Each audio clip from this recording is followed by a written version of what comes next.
get started here. Hang on, sorry.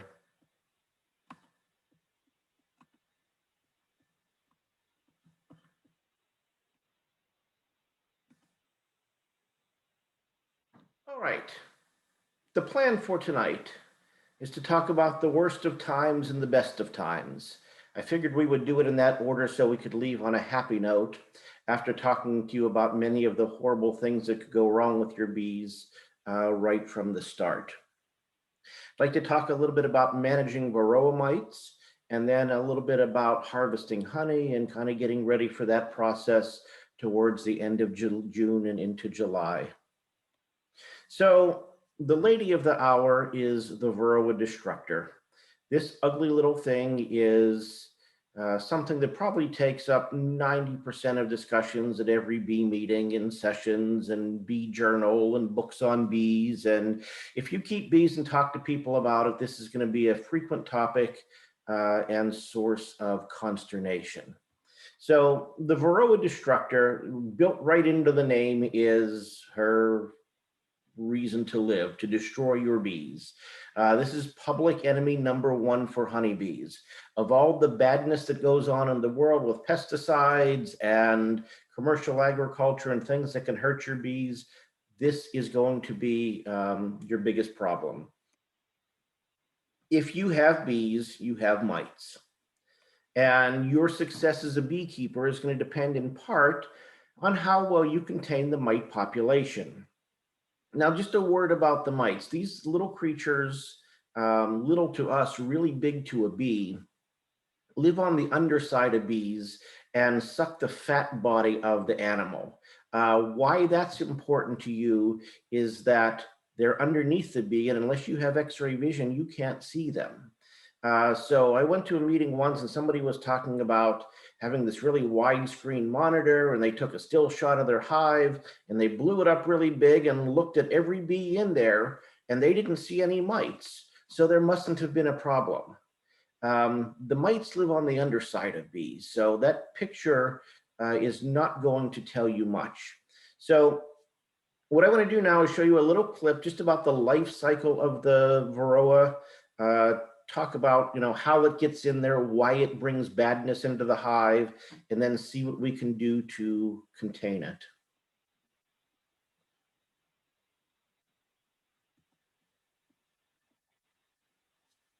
We'd like to introduce you to the Varroa mite. Well, to be precise, we'd like to introduce you to millions of Varroa mites. Why so many? Well, when it comes to the Varroa mite, there's no such thing as just one. And if you'd like to see how an infestation starts, you need to look no further than your own bees, especially drones, as they're pretty social and like to travel between hives. Since Varroa mites don't have any wings of their own, they slip into hives by hitching a ride on the backs of adult bees. And for the lucky mite, the trip includes an in-flight meal, as Varroa mites will begin feeding on honeybees' fat body tissue within a few minutes of clinging to the bee. Once they've entered the hive, Varroa mites slip undetected into the vulnerable, uncapped brood cells. This is where the mites lay in wait until the bees cap the brood. Once a cell is capped, the mother mite, like a tiny spider, climbs atop the cocoon of the developing bee, tears open a hole, and begins to feed on its fat body tissue. Within 3 days, the mother mite lays her first egg, which always develops into a male. Then, she lays one female egg every 30 hours over the next week or so in her newly acquired home under the brood cap. As each of these female mites mature, they mate with their brother. By the time the baby bee develops and leaves its infested cell, as many as 3 fertilized mites will emerge with it, and the cycle continues. Using this strategy, the Varroa mite population can grow as fast as the bee population it feeds on. But when summer ends and the bee population declines, the hive is left with a huge mite population, and that's dangerous. Too many mites in a hive will overwhelm and kill entire bee colonies. So what does that mean for everyone's favorite insect, the honeybee? Well, honeybee colonies with heavy mite infestations can't effectively pollinate or produce honey because they suffer from diseases and viruses transmitted by the mites. In fact, honeybees suffer from as many as 20 different mite-induced viruses, including the devastating deformed wing virus, which prevents them from flying. If if you want to give your honey organic mite treatments, visit Okay, by following us on Twitter, Facebook. Turns into a commercial at that point. All right, so the important takeaway here is that the mites themselves, why they're particularly dangerous to the hives, are because they vector all of these viruses into the hive. And as you can see in the little cartoon there, the deformed wing virus is particularly bad. And if you look at a frame of bees and you see like these little crumpled up wings, that's a sign that this is a virus brought on by mites, and saving the hive is probably a long shot. But I wanted to show you this one little graph that they had in there very quickly. And this is from a document called the Tools for Varroa Management, put out by the Honeybee Health Coalition. And if you go to their website, the Honeybee Health Coalition, they've got this document that's like, I think about 30 pages long, that goes through all the different treatment possibilities for the mite, either chemical or natural. It tells you the pros and cons. It tells you how to use all of the treatments. It's a really wonderful document. Either look it up or send me an email and I can send you a PDF copy of it, but it's online. It has links to videos where they show you some sampling ideas, and it is a very useful roadmap for dealing with the mite. So as you look at this graph, you see that the blue line is the bee population, the orange line is the mite population, and where the bee population peaks, that's going to be about June or July, which goes along with the honey season. This is when the nectar flow is on, all the flowers are out. In the dearth of summer, when the flowers go away, they don't need to make more bees. There's less nectar coming into the hive. That's a clue for the queen to slow down the laying. So the bee population dwindles because the queen is not laying as many eggs. Well, the mite population doesn't. So at a certain point, if you're figuring mites as a percentage of bees who are infected by them, you notice that the bee population goes down and the mite population goes up. At its peak, probably in this part of the world in about July, you realize that is an extremely critical time of the year to treat. Otherwise, you're going to have big problems, because that's when the mite to bee ratio is at its worst.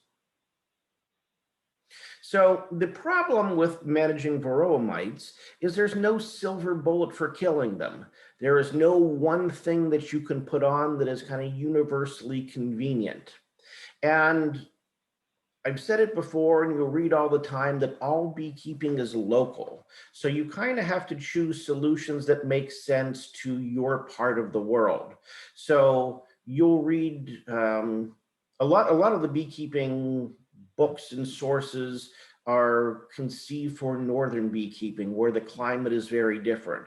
So you'll see some treatments that they say, oh, you should do this in July because we're in Minnesota.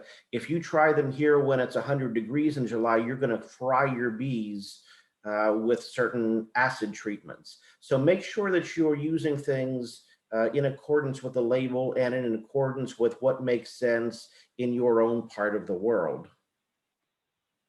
So there's no silver bullet for treating these things, and any one chemical that works has to be rotated. If you use the same chemical consistently, there's a chance that resistance can build. Just like overuse of antibiotics for a person, the same thing can happen for bees. If you get some mites that are chemically resistant, then those are the ones that are going to reproduce. And if you keep using it, you're going to have more mites that are resistant to it, and it's not going to be effective. So the idea here is to rotate treatments depending on the time of year in order to get the maximum efficiency out of your kill. Some people say, well, I want to be all natural. I want to be treatment free. I want to be chemical free in my hive. I don't want to put anything unnatural in there. That doesn't mean you should ignore the mites. Chemical free doesn't mean that you should just let the bees manage for themselves. Some people say, well, the bees should fend for themselves. That will, the survival of the fittest mentality, where the bees that can survive from the mites will go on, and then that'll ultimately make better stock for everybody. That's true on a on a time frame that is probably not economically viable for us.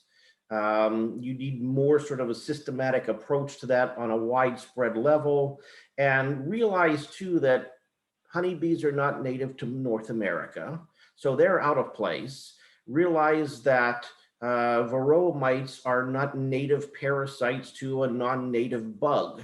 So you're putting artificial bees or real bees in kind of an artificial situation here, and then asking them to kind of fend for themselves and see what happens. Imagine, if you would, if there were, let's say, a global pandemic where some exotic bug or some exotic disease started spreading through the human population, and the choice was to maybe get a treatment for that or a vaccine for that, or to just let everybody die and only the strong will prevail. If you can imagine such a far-fetched scenario, that's exactly what you're asking the bees to do if you don't find some way to control the mites. They're not naturally equipped to deal with them. So where do you start in all of this? First thing you need to do is to figure out how many mites you have in the hive. One way of doing that is a process called a sticky board. And you can get a board that looks like so. You can buy them. They're called sticky boards. Or you can get political signs that are useless for all else except treating for mites. Around election day, go and gather these things up. Corrugated cardboard. And the idea here is that you put one of these under the hive, either on top of a solid bottom board or under a screen bottom board. You put some oil on top of it, or some cooking spray, or some Vaseline, or something that sticks to the board, or something that will cause things to stick to the board. And you put a little maybe metal mesh or screen on it so the bees themselves don't stick to it, so they can kind of get their way out of it. And then you leave it there for 24 hours. After 24 hours, you come there, and the mites that have been in the hive that are falling from the bees, you can count them because they'll be stuck to your sticky board. So if the hive has fewer than 8 frames of bees, and you can just open them up and count, go seam by seam and see how many sets of bees. If you have 8 frames of bees, if you have fewer than 8 frames of bees, treat if you see 20 mites. If you have more than 8 frames of bees and you count 40 mites on your board, that's time to treat. So fewer than 8 frames, treat at 20, more than 8 frames, treat at about 40. The problem here is that is a very kind of ballpark figure, and it's not super accurate, but if that's what you want to do, I mean, it is one way that is suggested. Another way of getting a more precise count of the mites in a hive is through a process called an alcohol wash. And I want to show you a little clip here of Randy Oliver, who is a bee biologist and commercial beekeeper out of California, who runs a site called scientificbeekeeping.com. If you haven't seen it, that's a really good one. Scientificbeekeeping.com, where he talks about a lot of the bee issues and mites and management techniques, and how to view them from a scientific lens. We'll see what he's doing here with the alcohol wash to get a more precise sense of how many mites you have in a hive. Hi, I'm going to show you how to do an alcohol wash the quick way. First thing I get would be a Rubbermaid dish tub, because the Rubbermaid tub exactly fits the curve of the stainless steel measuring cup. And the measuring cup I recommend is the Half Cup Good Cook brand. Good Cook brand, sold by Ace Hardware. It's a skinnier, taller cup, so it makes a more accurate sample of mites. Then you can look at my website for making the mite wash cup right here, and the marker.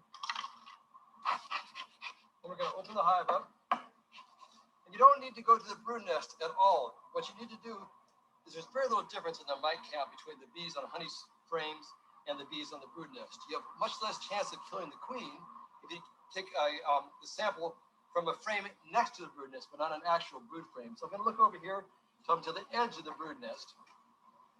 Now that's a brood frame, so I can go for one more. I'm looking for a frame that's got some bee bread on it. This frame, because of bee bread, will be covered with nurse bees. And now I'm going to separate the bees by age behaviorally. I'll tip the frame like this at an angle, so all the bees go into the tub. That's exactly the right amount of bees in this tub. If I were to get too many bees, I would just scoop some out, put them back in there until you have about this many. Now we're going to separate the bees behaviorally by letting the old bees fly off, leaving just the younger bees. And they'll all spread out like this. You can use your finger right now. They're not going to sting you at all. Make sure the queen's not there. Then bounce them down to one corner. Put them under the cup like this. Level them off just dead level and into the cup like that. And there we go, into the cup. The rest of the bees we put back into the hive. Tap the bees off the lid, put the cover on, put my marker on. And now if I go somewhere else with this, I don't get mixed up. What I'm going to do now is do the wash. What I want to do is, this one needs a new lid. Jiggle just enough that the bees at the bottom are moving. The bees have to tumble at the bottom. If they don't move the bottom, the mice get hung up on them. Now you should not have this kind of leaking, so I need a new lid on this one, which I'll replace. And spin around. For just field purposes, 30 seconds is fine. If you're going to do it for scientific data, you want to wash for a full minute. Again, I normally don't have this kind of leakage. Time for a new lid. Okay, we're going to break. Come back, 30 seconds. Okay, so now we're good on here. Like, go over to here. It's a wide mouth mason jar. Slowly pick the bees up so I don't stir the mites up. And drop them in here. Now I can take the regular strainer. I just pour the alcohol forward, watching right here to make sure that no mites come forward. They just stay right at the bottom. I pour it out until I've only got a 1/4 inch left. Then I can jiggle it to spread them out. Then you can look down and you can count the mites easily. 1, 2, 3, 4, 5, 6, 7, 8, 9, 10, 11, 12, 13, 14, 15, 16, 17 mites in that count. After I've got my count, I'll write that down. You swirl this around, rinse out the cup with a little more alcohol, dump it out. Now here's the trick. So you don't damage these cups. Always put this cup back in here, and then you can toss out the bees. You refill your cup right up here again. To the next line. Snap the lid on. We go back here and write down the count here. Take this back, and this can move to the next hive. I don't know how many seconds that was. That tells you how long it takes to do an alcohol wash. So since there are about 300 bees in a cup, if you get the number of mites and divide by 3, that tells you about the percentage of mites in the colony. So alcohol washes will kill the bees, but it is an effective way of getting a good mite count. You will read too about powdered sugar washes, where you can do the same thing, only powdered sugar that you stir them up and it doesn't kill the bees. The problem with those in this part of the world is that the humidity of the summer causes the powdered sugar to cake a little bit, and you don't get quite the same mite drop that you do with alcohol. So you don't kill bees with it, but you also don't get much of an accurate count, at least in southern Mississippi when you do it. So for the sake of accuracy, an alcohol wash is probably your best bet. So you get to a different screen here that's less, yeah. Let's stop there for a moment and see, does anybody have any questions about anything so far? It's a lot to take in, but questions? When do you test? Say that again? When do you test? So you should probably get into a regular sense of maybe every month or so. I'm not nearly that responsible. If you do it maybe 3 times a year, I would say in the summertime before you treat and after you treat, once in the fall before and after you treat, and then coming out of winter to see if you need to treat going into spring. And as I said, it's wise to do it after you treat to make sure that the treatment you've put on actually works. I mean, if a chemical is losing some of its potency, then you want to know that too, because you may think you killed every mite and it didn't actually take. Other questions? So this is another chart, another table from the Honeybee Health Coalition Varroa management tool. And you don't have to write all of this stuff down. Just look on the right side column. This is the danger group. If you get a percentage over either 2 or 3% of mites, so that would be what? Say if you get a count higher than 9 in an alcohol wash, then chances are you're getting in the danger zone, the zone of the call the economic threshold, where if you don't treat, you run the risk of losing the colony. So depending on, don't worry about all the stuff on the left. Just remember, if you get over 2 or 3%, you're probably going to want to think about having to treat. So how do you treat then? Let's say you've gone through your process and you decide that your hive needs attention because of the Varroa population. The Honeybee Health Coalition recommends a couple of different ways. They talk about a series of non-chemical controls. So if you're interested in not putting chemicals into the hive, here are some options. And some of these work best kind of in tandem. No one single thing is probably a great answer. But one of the things you can do is use the screen bottom board. And I think they said this maybe knocks out maybe 5 to 10% of the mites. It's not a high percentage, but if you have a screen in the bottom, when the mites fall down, they fall out of the hive and don't become a problem.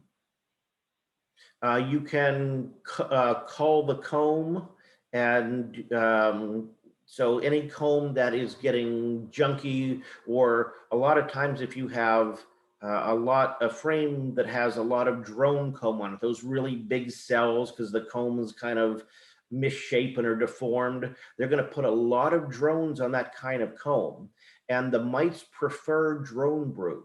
Remember, in the pupa state, drones are there much longer. They're there 3 extra days as a pupa than workers. That 3 extra days gives the queen gives the mite a chance to lay even more eggs. So Varroa mites much prefer drone brood. So if you see an excess amount of that, if you go through your frames and there's maybe more than half of the comb that has that, you might consider removing it. Another thing you can do is take their natural tendencies for attraction to drone comb and do something called drone trapping. You see this frame here is a plastic frame that is green. They sell these as drone trapping frames. And the idea here is the bees will draw them out, but because they're wider cells to start, they're going to draw drone comb here. So you have almost an entire frame or an entire frame of drone brood. So the idea here is you let them fill this thing full of drones and cap it. That means you've got a whole lot of mites under the cappings. If you decide to do this, this is a way of killing a bunch of mites, but here's the really big star that you should put next to this method. Once those cells are capped, you need to get them into a freezer before they start uncapping. Because once you put them in a freezer and leave them in there for 2 or 3 days, all of the drones and all of the mites under there will die, which is the plan. If you decide that you can't get there, or it's raining and you don't want to go out, or you forget about it, and all of those drones come out, you've just torpedoed your hive with a giant Varroa bomb. So once you put that in there, mark on your calendar the day that you need to go in there and get that thing out of there. Once those cells are capped, you can take it out, freeze it, take it out of the freezer after a couple of days, scratch the cappings open, just kind of tear the cells apart, put it back into the hive. The bees will clean up all of the dead bees that are still in there. They'll make the cells nice and pretty again, and then you can use it again. So this is, if you have a hive or two, this is a handy way of using a natural method to kill a lot of mites, but you have to be really, really careful that you get it out before it's too late. You can also do a brood break. This is a natural way of controlling, but if this is your first year with bees, I don't recommend getting involved in this. This is where you can cage a queen for a couple of weeks, which is going to keep her from laying, and it's going to drastically reduce the number of capped cells there for a couple of weeks, which are going to give the mites very few opportunities to reproduce. But you probably don't want to get too much involved in handling queens if this is your very first experience with bees. But down the road, it's an option. You can also requeen with resistant stock. There are certain bees that are bred for being particularly hygienic, particularly sensitive to kind of cleaning up the Varroa mites. There are no bees, in spite of what people tell you, that are completely resistant to Varroa. Those people who tell you that, I think, are probably not being entirely truthful. There's some stocks that are more resistant, but I don't think anything out there at this point is entirely foolproof. But these are some of the non-chemical controls. If you want to get involved in using chemicals, there are essentially three categories here too. You can have synthetic chemicals. These are very kind of high potent acaricides. Apivar is the one that I use in the summertime. Right after, like immediately after I pull all the honey off, I put Apivar strips in these hives, in part because this has a very high mite kill potentially. This is one of the ones that is starting to show a little bit of resistance, but it's about as good as we've got in the summertime. In part because you can use it in the heat of a Mississippi summer. Many of these other treatments have high mite kills, but they're not really suited for our kind of summers. So this is what I use in the summer. I would recommend it. Do your own research on this, but this is one possibility. You can also have chemicals that are slightly less, or I guess more naturally conceived, like essential oil based, things like Apiguard or Apilifar. These are based on thyme products like the Thymol, like the THYME. And I'm using Apiguard now actually in my hives kind of as at the moment. They have a high mite kill. They're slightly easier on the bees and on the comb than something like some of the other ones that I didn't even bother to list here. You have to be careful with some of the synthetic chemicals like Apistan or Checkmite. Some of those things are bad news for the combs. You'll have residue in the comb that can stay years and years. So you want to be careful about that. Apivar is not like that, which is another reason that I kind of like to use that in the summertime.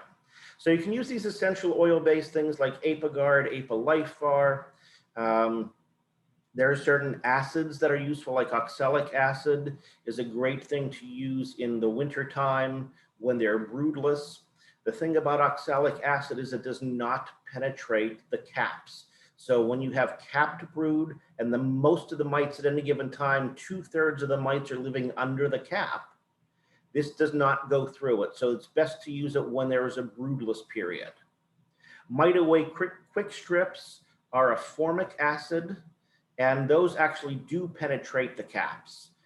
So that's a good thing to use, but I don't know. I tried it personally and I cooked a lot of bees. And so either it was user error or something that I personally it didn't win me over. It doesn't mean that it wouldn't win you over, but it's not something that I will probably use again, though lots of people do. So again, try different things, make your own decisions. But these are some of the chemical possibilities. When you use these, read the label. The label is the law.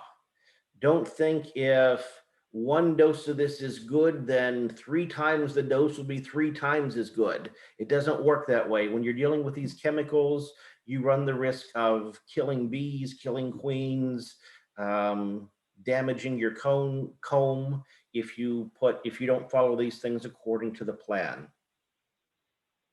Beware of the temperature recommendations. This is a really big thing, particularly with some of the acids, something like formic acid or Apagard or Apalifar. Some of them say you could use them up to like 85 or 95 degrees. I think they're between like 55 and 85.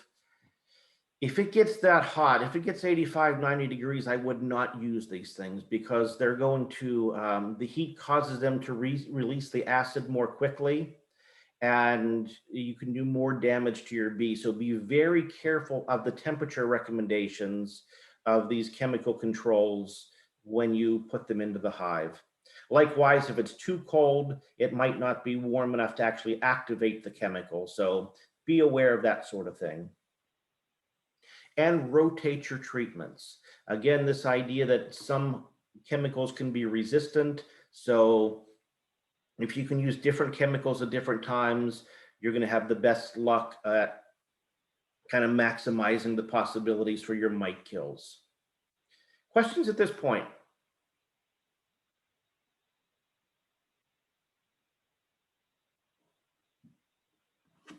Okay. And again, check your mite loads before and after treatments just to make sure that they work. Particularly in the fall when you start to see hives either dying or absconding. Your hives may be fine, but the guy a half a mile away who decides that he wants to be a natural beekeeper and not put any chemicals in his hives and let them fend for themselves, when all of his bees die or abscond, they're going to come to your yard with his mites. So you want to make sure that even if your treatment works maybe a month later, that other mites from other sources haven't moved in. So for more information on just general mite treatment, I strongly recommend the Honeybee Healthy Coalition, and you can see the website there. The Mississippi State Extension Office has a nice page. Jeff Harris has a lot of publications there that you might find useful. And just general beekeeping knowledge, Scientific Beekeeping is Randy Oliver's site. There's a lot of really good information there. Randy writes in, I think, American Bee Journal. He has a monthly column there about various topics. Brilliant guy. He has a lot of great YouTube videos if you're interested. YouTube is the great wild west of information. It's the best of times and it's the worst of times. When it comes to beekeeping knowledge, you're pretty safe with Randy. So check out, see what he has to offer, and that's what I recommend for Varroa. Questions about any of that?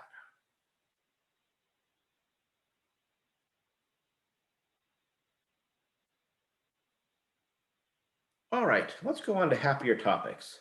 Honey, this is why you're here. You're not here to hear about all the reasons your bees are going to die or get sick or have miserable circumstances. You're here for the honey. So let's figure out some tips on what to deal with. So we want to figure out how to get from here with a nice, beautiful frame of capped honey to the jar, to enjoying the jar of your hard work that you've spent many hours in a bee suit in 110 degrees trying to get to that point. So let's figure out how to complete that whole process. I showed some of these slides in our very first talk weeks ago. This is what you're going to be anticipating in your honey super. This is a medium frame, and you can see that they're just gradually starting to draw this one out. All of the white cells are the wax. The black is still foundation. This is a plastic foundation that they will eventually draw out. By the way, you can get your foundation in either yellow or black. For the brood boxes, I recommend black because black is really easy to see a white egg against. Sometimes the yellow, the golden foundation is a little harder to see a bee egg when you're in the brood box. So if you get a choice, I like black down below and then whatever you want for the honey super. Eventually, they're going to start capping the honey, and you see in the middle that big white patch is capped honey.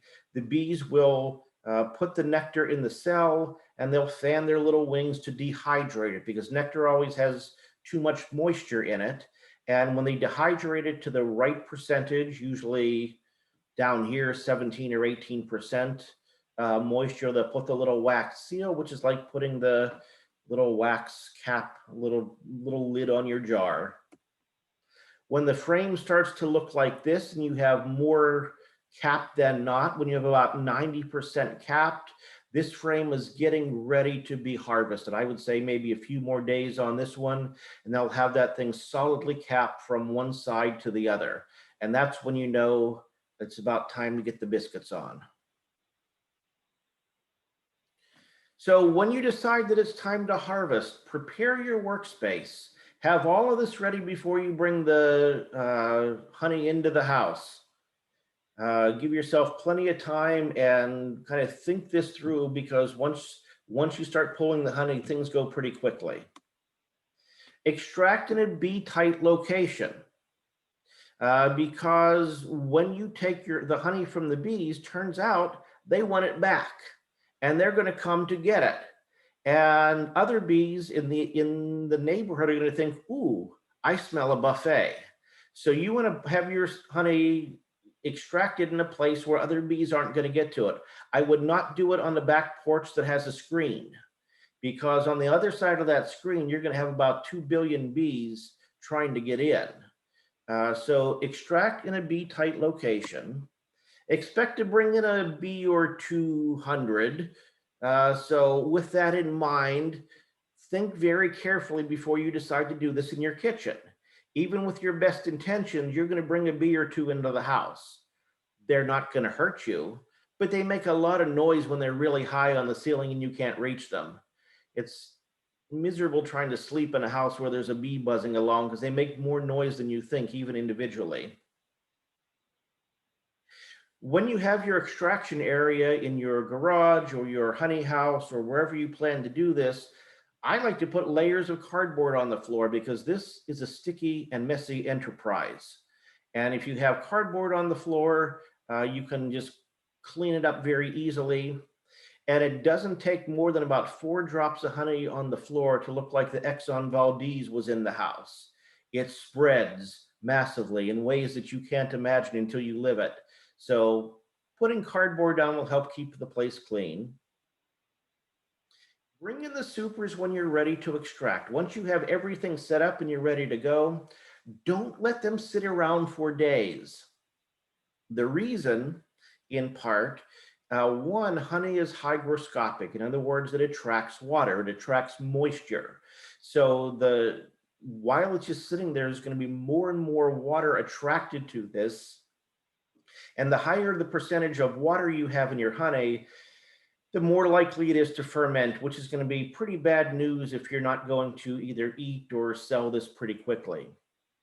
The other thing is that there might be small hive beetle larvae in the honey, in the wax.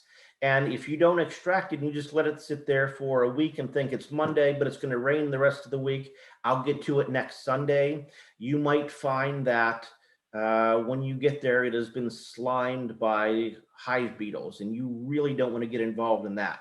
So bring the honey in when you're ready for it and don't let it sit. So how do you get it off the hive? Because the bees are not going to give it to you of their own free will. There are several strategies for removing the honey from the hive. One is to use a fume board. A fume board looks like a top cover, and underneath it you have either a piece of felt or some cloth upon which you put some stinky chemical substance. Something called Bee Quick smells like almonds. It's a smell that you'll probably enjoy. The bees do not.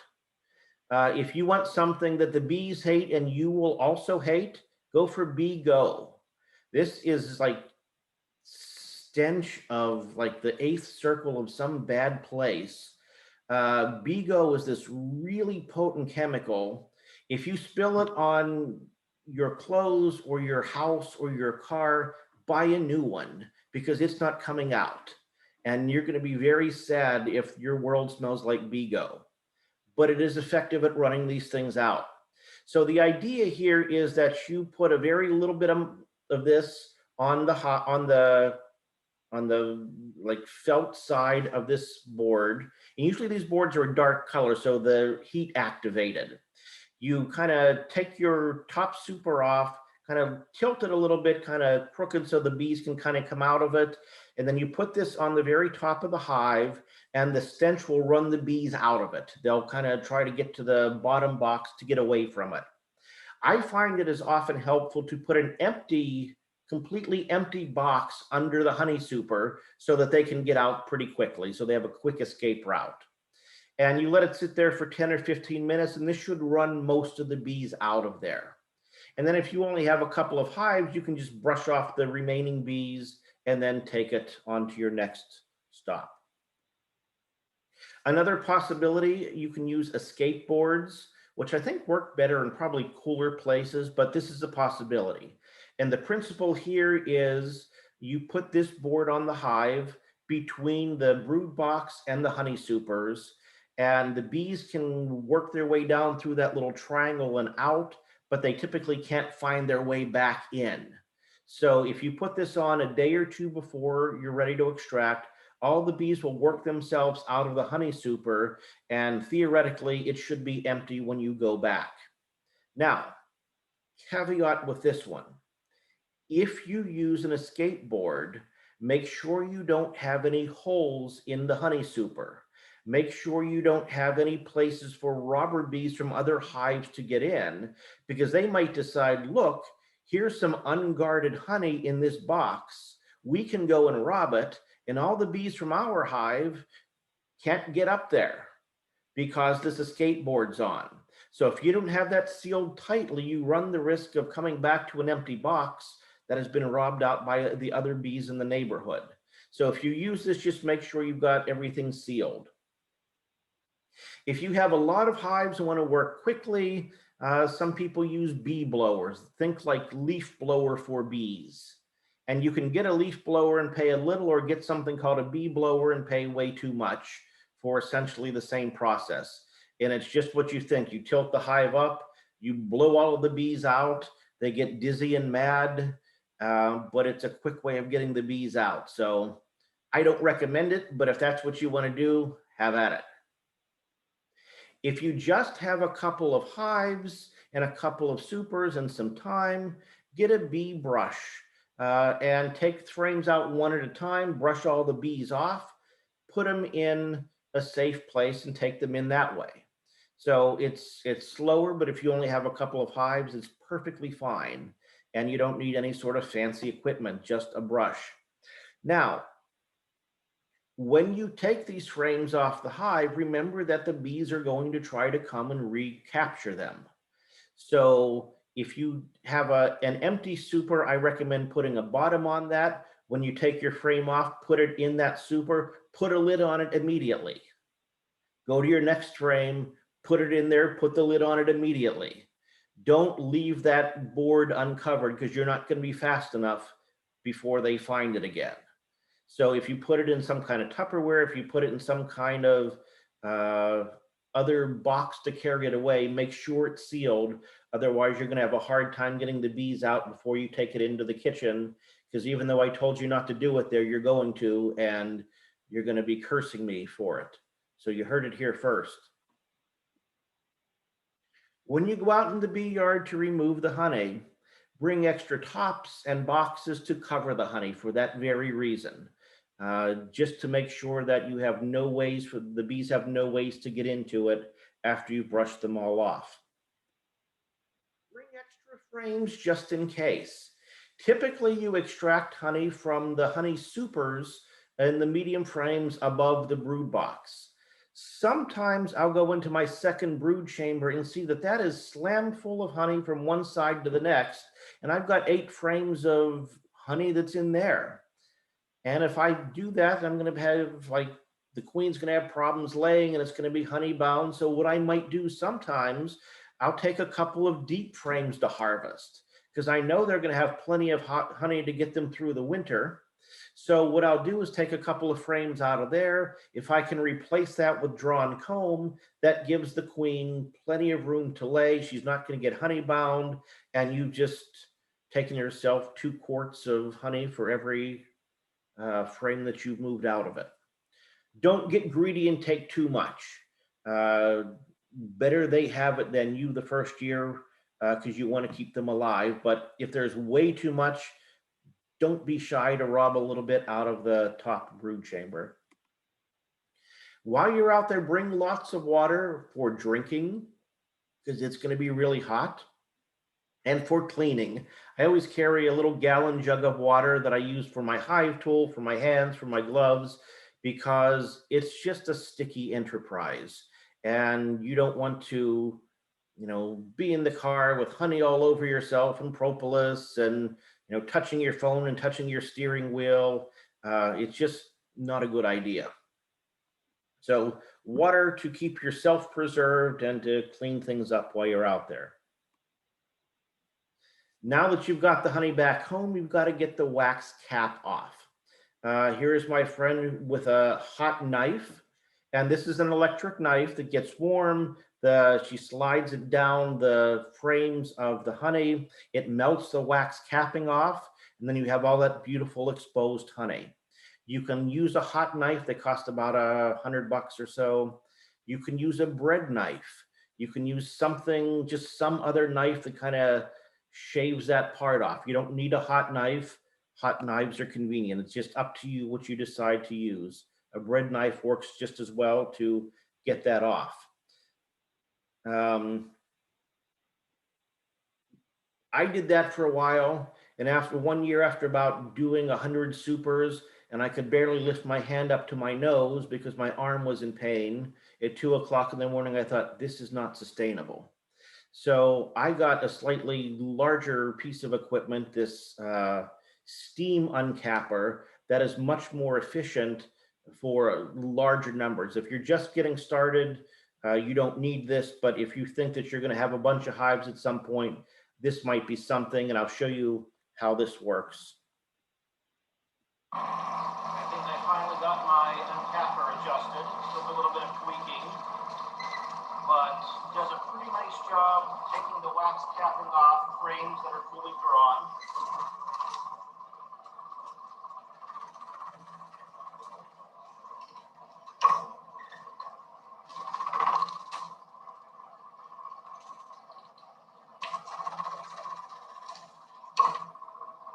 Wax doesn't come out beyond the bar, doesn't get taken off very well, but that's okay. Just hit it with a capping scratcher. You get all of the cells open. But you can see how quickly the process goes. It used to take me about a minute to do a single frame when I was using a hot knife. This saved me a whole lot of time and aggravation. So happy that the machine is working out, and we should have honey flowing before long. So it comes with that large tank that there's a little valve on the other side where all of the honey runs out. If you look at that very last frame, you see that not all of the wax is off that. You can get a tool called a capping scratcher, which is just like this little fork that you can rake over that to break open all of the cells. If you don't break open those cells, when you spin it around, it's not going to come out. Then from there, you can put your frames into an extractor. It's this giant centrifuge. You spin them around for 10 minutes or so, and the honey floats or flows into the bucket. In that bucket, I'll put a paint strainer that I just get at Lowe's. It's nothing fancier than that. And then when it's full, I can take it out and strain the honey. And I've got a little bag full of wax and bee parts and anything that is undesirable in there. After that, you can let that bucket sit for a couple of days, and all the air bubbles will float to the top. Any wax will float to the top. And after a couple of days, you can put a little piece of like plastic wrap on top of it. And that plastic wrap will catch all of that stuff. And you can take that out, and it gives you nice, clean honey. Now, notice the difference between strained honey and filtered honey. I'm just straining it with a paint strainer here. When people talk about filtered honey and why that is a bad thing, it has to do with food fraud. Honey after fish, I think, is the most likely food in this country that is misrepresented at the market. There's a lot of honey that is not officially honey, but kind of looks like it. And there's a lot that's brought in from China and Vietnam. Now, the problem with that is, one, it's not real honey, and then it's coming in for cheap and kind of running regular beekeepers out of business because they can't compete with the prices that they're getting from afar. But this honey brought in illegally will be filtered so finely that all of the agricultural product in the honey is filtered out. You know, all the reason we want the honey, they take out of it. And they do that because if you filter out all the agricultural product, you can't trace the country of origin. So you're left with this honey-like substance. So when people say that they don't want filtered honey, that's what they're talking about. Straining a little bit of the bee parts and the beeswax out of your honey when you extract it is a different process altogether. So don't worry about this, because chances are you're not going to want to buy honey that has a random bee head or leg or piece of wax in it. So this is a way to mitigate that circumstance. Now, to jar your honey, on the left, when you're getting started, you can buy these buckets that have these little honey gates where you lift the lid and the honey flows out. It's cheap, it's efficient. If you have just a bucket or two, that's probably what I would recommend.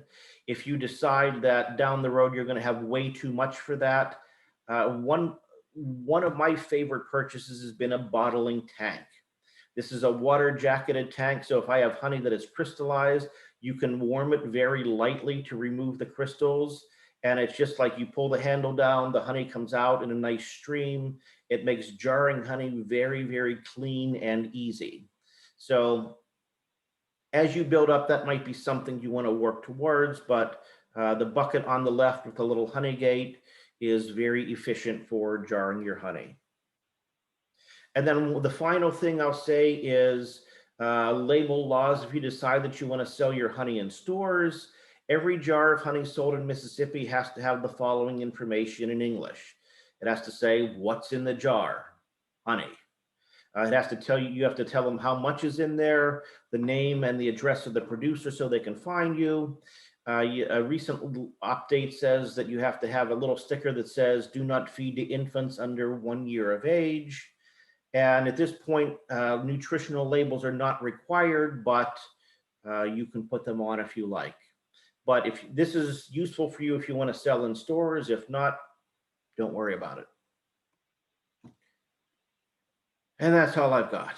So a lot of information, but I wanted to leave a little time for questions, either about mites or honey or anything that is on your mind. So what's on your mind? So what time of day do you normally harvest, Ed? I like to go out in the morning because it's a little cooler than the blazing heat of the day, but I don't think it matters officially.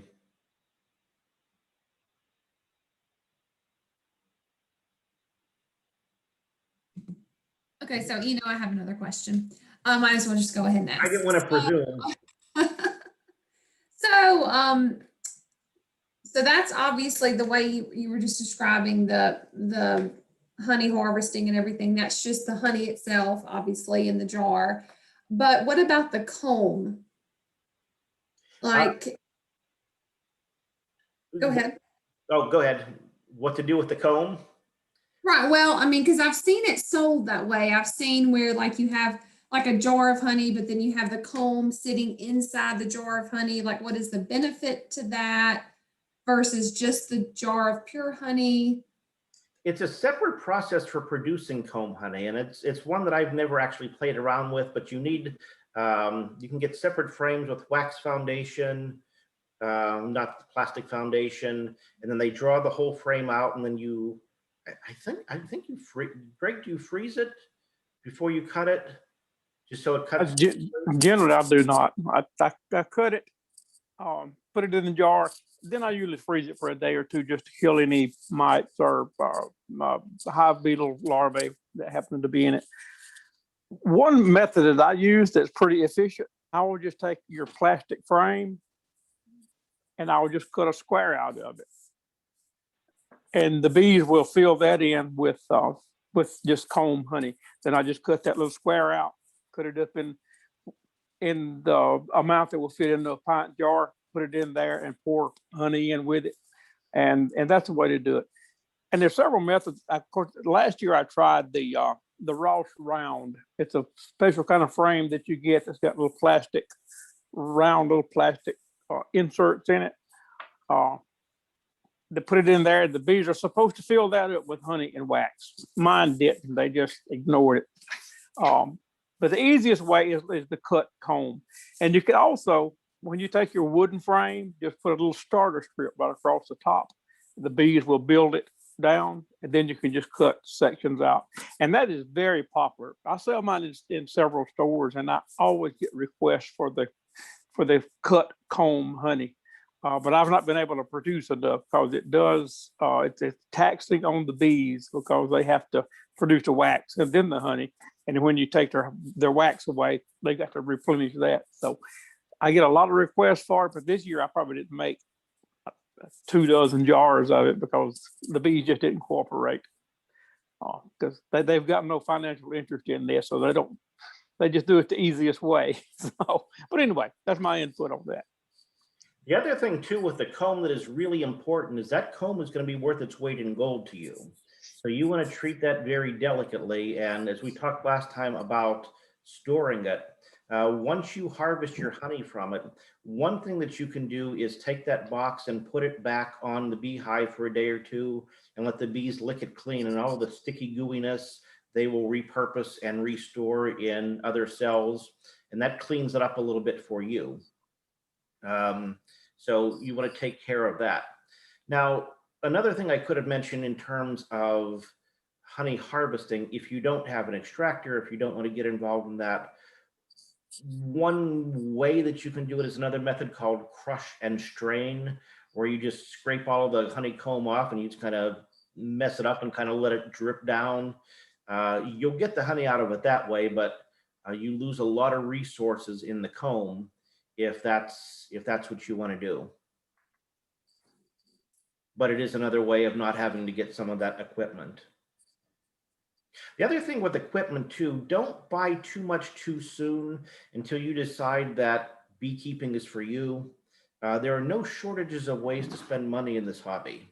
So you kind of want to see how the first year goes, see if you want to do more of it or less of it, and then buy to where you want to be in 5 years, not where you are now.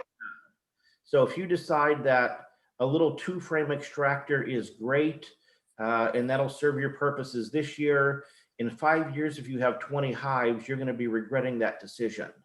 So it's almost better to get, once you kind of have a plan in mind, after maybe a year or so of doing this, buy for where you're going to be, rather than building, kind of upgrading equipment every step of the way. Other questions or thoughts about any of this?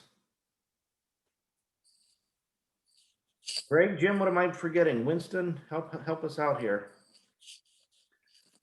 I think you pretty much covered everything. I was trying to make notes of what I would add to what you said, but you covered it. You covered everything that I had made notes about. So yeah, you did an excellent job on that. But and one thing that most young new beekeepers get sick of hearing is Varroa mites. When I was new at this, I thought, why are they talking about this so much? Once I got into it, I found out why they're talking about it so much.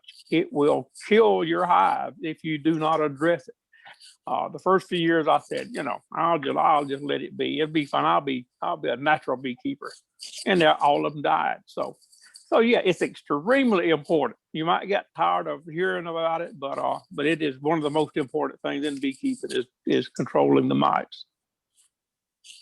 I want you to be successful at this. This is this is not a cheap sport, so you might as well keep them as alive as long as you can. And this is just something that you have to do, like it or not. But don't fall into the trap of thinking that if you don't see them, they're not there. In fact, I would say the opposite. If you actually get to the point where you're seeing them in the hive, the goose is probably already cooked. They're probably dead and they don't even know it yet. So if they're running freely on the top boards, you've got big problems. Yeah. So other thoughts about anything we've done over the past 4 weeks, or things that we haven't done that you thought we should have, or questions that have come to your mind as you're anticipating your first bees here? I'll have a bunch of questions next year. What's that? I'll have a bunch of questions next year. You might have them in 2 weeks here. Mhm. And when you uncap your frames, you uncap the wax off of it. Just uncap that wax and put it into another container, and that's the wax you can use for whatever other little side projects that you want to do. You Yeah. might go through how to clean up the wax. Ed. Right, you got to render it a couple of times and all that. That's the wax you would use for that. Absolutely. One of the things to clean that out, I mean, there's a gadget for everything. You can get something called a wax spinner. I haven't gone down that path yet, but where you have all these wet dripping cappings and you put it in there and it spins the honey out of it. So you're left with very clean wax that is easier to melt down. The advantage of that is it's clean. The disadvantage of it, the things are expensive. If you want to do the natural way of cleaning them up, if you have a bee yard that is kind of out in the country, not near livestock or children or family or people that are going to get in your way and cause you problems, you can take those cappings and leave them close to a bee yard, and the bees will come in and just rob them and take every drip of honey that's left in there and go out every day or so and maybe turn them over so they can get to more honey. But the bees will clean them up very neatly for you. Okay. Ronnie, I use a kind of similar to what Ed's saying, but it's a two-step process.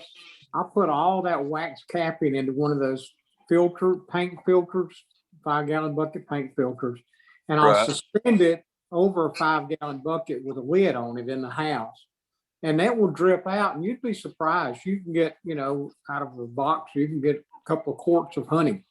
But then you can squeeze that and get the rest of it out. And then, as Ed was saying, you can take that capping then and put it in like a big, large, clear bottom Tupperware or plastic container and put it out, and they will literally clean it up. You will have nothing but dry wax in 2 days.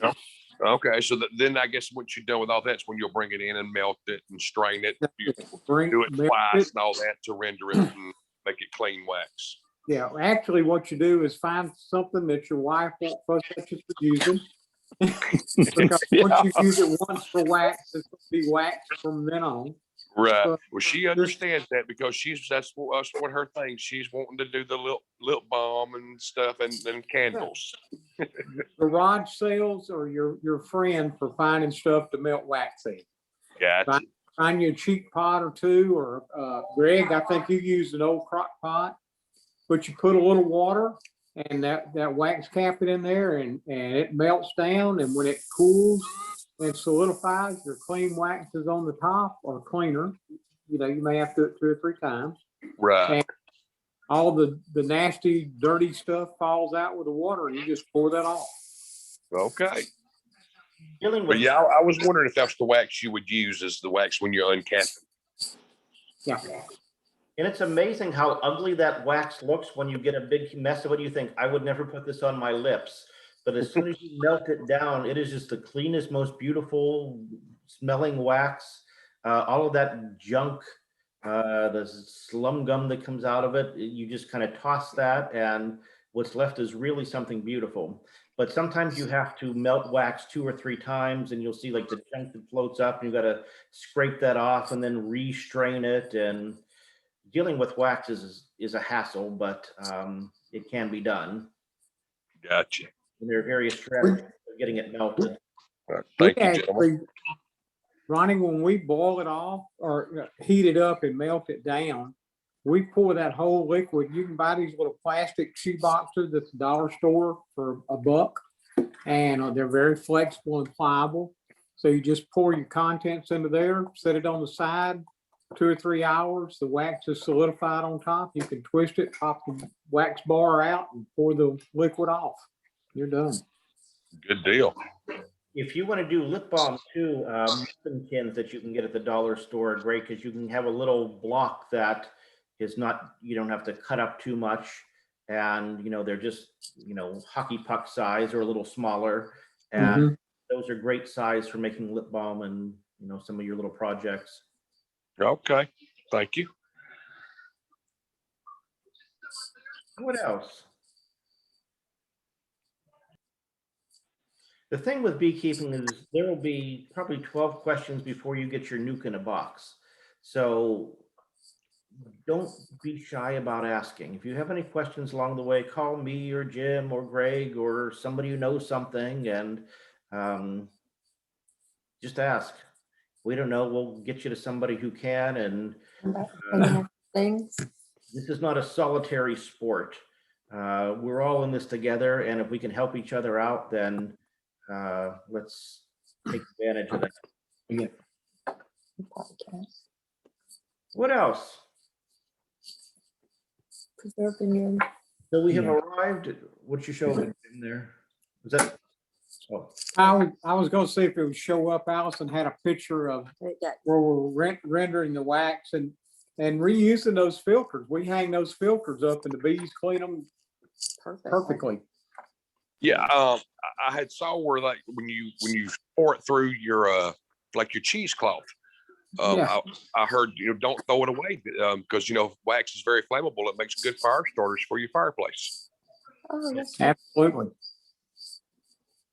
and if you get that on your floor again, you might as well buy a new house because it doesn't come off anything with any great convenience. Yeah. I think I told Ronnie the first year we did it, we were enclosed in our carport, but we didn't put the cardboard down in the on the garage. And when we got through, I hosed down, washed down, sprayed down. You couldn't have convinced me there was a smell or a whiff of honey. And when we opened up the doors, there was bees under our carport for a week. We had to go in and out the back door. We couldn't go through the carport without bees coming in the house. So no that's simple. doors when you're extracting. Bad idea. Yeah. I mean, I learned real fast. So put the cardboard down, and when you're done, drag the cardboard out, let the bees have it in the yard. They will get any honey off of it that's there, and they won't come in your house. All right, so you guys have made it through 4 weeks of this craziness. Don't leave us. The Pine Belt Beekeepers Association meets on the first Thursday of every month. So I guess that would be in another week. Those meetings are at 7 o'clock. So stay with us. We'll have entertaining speakers every month, give you a chance to ask your questions and learn more and keep learning. And when you get to that point, teaching the rest of us when you learn something that we don't know. So join us next Thursday, a week from Thursday, for that meeting. And I guess I should find a speaker for it. But that'll happen all in due time. And if you have any questions or need any help along the way, you know where to find us. Final thoughts for the good of the order. Well, thank you all. And I guess that's all we've got for tonight. So I will bid Thank you you so much, Ed. This was great. Thanks everybody. I appreciate Good all your night. help.